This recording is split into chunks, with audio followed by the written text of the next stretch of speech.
विकासशील इंसान पार्टी के द्वारा मोतिहारी के बापू सभागार में मोतिहारी जोन के कार्यकर्ताओं के साथ सरकार बदलो अधिकार पाओ सम्मेलन का आयोजन किया गया। सम्मेलन में मोतिहारी जोन के 7 जिले के हजारों कार्यकर्ता शामिल हुए।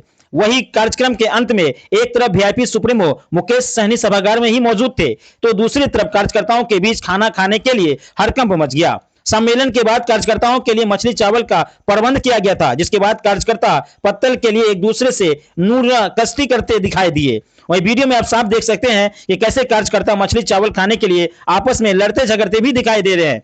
वहीं कार्यक्रम के दौरान सभा को संबोधित करते हुए जातीय जनगणना पर दिए गए बयान को लेकर वीआईपी सुप्रीमो मुकेश सहनी ने चिराग पासवान पर जमकर हमला बोला। सहनी ने कहा कि उन्हें छोटा भाई मानता हूं, इसलिए सलाह देता हूं कि बीजेपी की गोद में बैठने के बावजूद समाज की चिंता करें। उनके पिता स्वर्गीय रामविलास पासवान इस आरक्षण की लड़ाई को अंतिम सांस तक लड़ते रहे। आज जब सफलता मिली है तो उसका विरोध क्यों? वहीं पहलगाम में हुए आतंकी हमले पर अपनी प्रतिक्रियाएं देते हुए सहनी ने कहा कि इस हमले में मासूम लोगों की जान गई है, जो गृह मंत्रालय की विफलता का प्रतीक है। गृह मंत्री अमित शाह को नैतिक जिम्मेदारी लेते हुए इस्तीफा दे देना चाहिए। देश में जब भी किसी मंत्री की नाकामी सामने आई है, उन्होंने इस्तीफा दिया है। ऐसे कदम दूसरे के लिए भी सीख बनता है। जागरूक हो चुका है। अभी अपना इस बार वोट कोई खराब नहीं करने वाला। 2 धारा की लड़ाई होगा।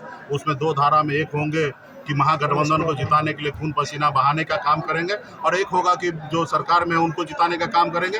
लेकिन वो आज सरकार में जो लोग हैं उनका भी कार्यकर्ता मान रहा है कि अभी हमें किसी भी हालत में हमारी सरकार लौट के नहीं आना है। महागठबंधन कितने सीटों पे चुनाव लड़ चिराग पासवान जी का मैंने एक इंटरव्यू देखा, जिसमें उन्होंने कहा, मोदी जी से आग्रह किए हैं कि जाति आधारित गणना तो हो, लेकिन इसका आंकड़ा जो है सार्वजनिक ना करे। तो मैं वही चिराग जी को मैं कहना चाहता हूँ कि आपके स्वर्गीय पिताजी ने खून पसीना बहाकर बहुत सालों तक लड़ाई लड़ा। आज वो सपना को साकार करने का समय आया है, और आप मोदी जी का एक बार तो हनुमान बने तो आपका हाल क्या हुआ?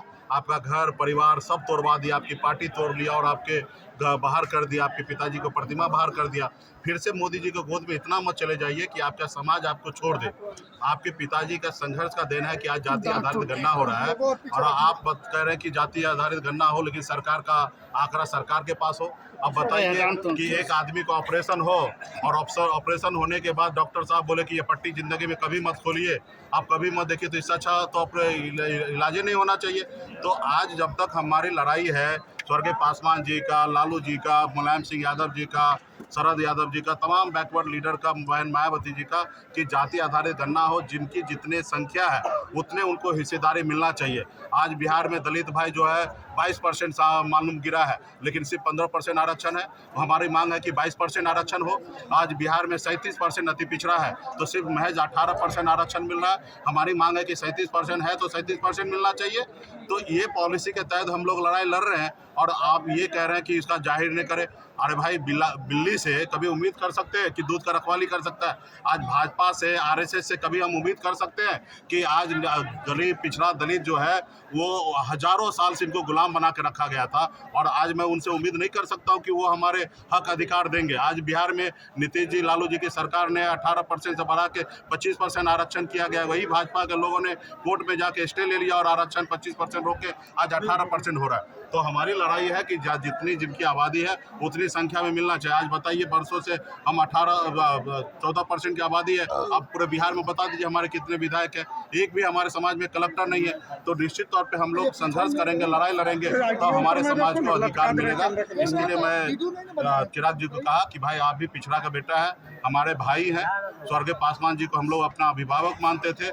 हम चाहेंगे कि आप भी राजनीति कीजिए, अच्छी तरीके से राजनीति कीजिए, ऐसी राजनीति कीजिए जिस राजनीति में आपके समाज आपको हीरो माने, नेता माने। आप ऐसे स्टेटमेंट ना दीजिए जिससे आपका समाज आपको